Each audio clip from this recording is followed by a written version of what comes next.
I'm Jonathan Robinson and founder of Been There Coffee, and yeah, we are roasters of fair trade African coffee.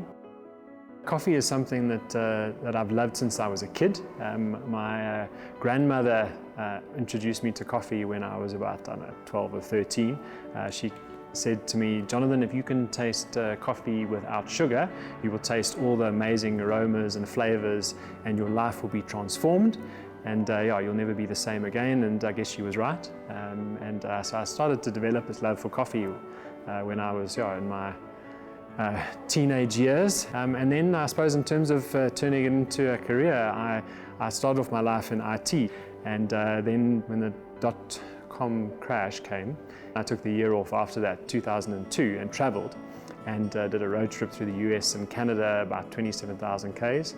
And then backpacked through Europe, and in that time I met a guy in Canada who had this fair trade coffee roasting business, and I guess I fell in love with the model, the fact that you could have a business in something that you loved, which for me had been coffee for all these years, and that I could impact the lives of small-scale coffee farmers through this business. So so I suppose that's where this sort of love of coffee met this idea that there could be a business out of this fair trade model.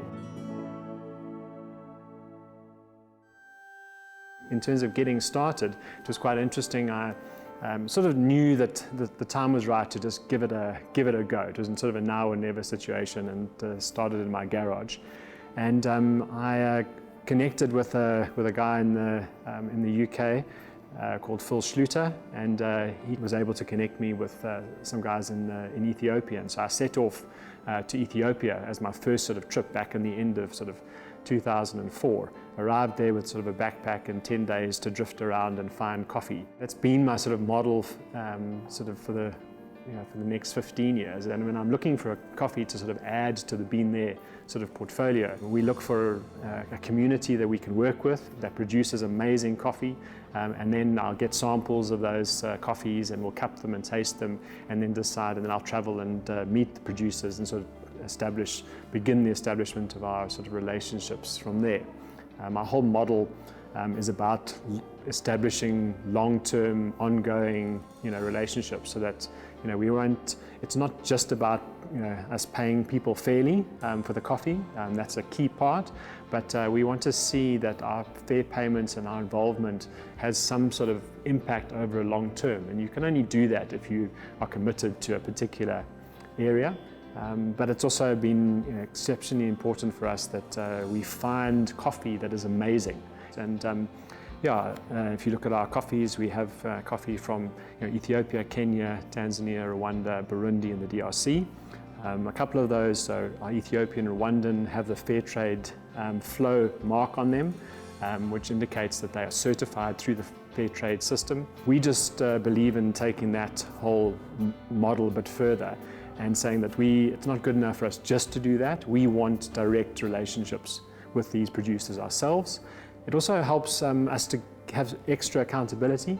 So sometimes, when I sit down, with a group of farmers in Rwanda, and we sit and we're able to chat and ask questions, you can uncover, what's really happening, So we believe that, paying a fair price is one aspect, but if we can get farmers to farm better, their yields go up. If their yields go up, their income goes up.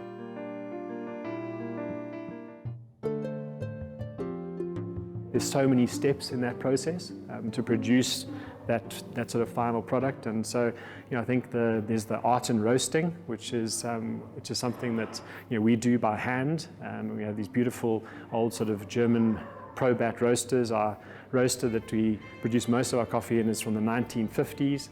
It's a beautiful cast iron drum, and it produces incredible consistent heat transfer to the beans, and that helps the beans to develop well. And our roast master, Brilliant, is a brilliant roaster, and he's able to get the best out of those beans. And roasting is that art.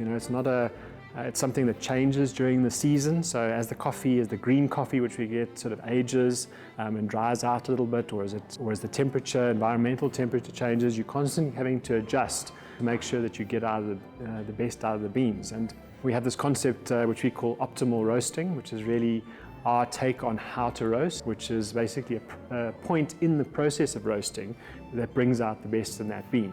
And so for one coffee it may be a little bit lighter, for one it may be a bit darker, but that's because that point will bring out the best. Oftentimes people will ask me what I enjoy most about coffee, or why is coffee, why did I get into this, what I love about coffee, what's the most significant part, where's my favorite coffee from, I think that oftentimes I'll answer that by saying that I love Ethiopia. Ethiopia is the birthplace of coffee, and so obviously that is a gift that Ethiopia has given to the rest of the world, and this wonderful beverage that keeps us awake and keeps us active. And I often say that the world really has Africa to thank for the fact that it can wake up. And I think the gift that Ethiopia has given us as well is this gift of connecting around coffee. I mean, if you think about all the first dates that have happened over coffee, all the new businesses that have started around a cup of coffee, all the new relationships and friendships that have been established. And I think that is the wonderful gift that coffee gives to the world. We sit down and take some time and really connect as people.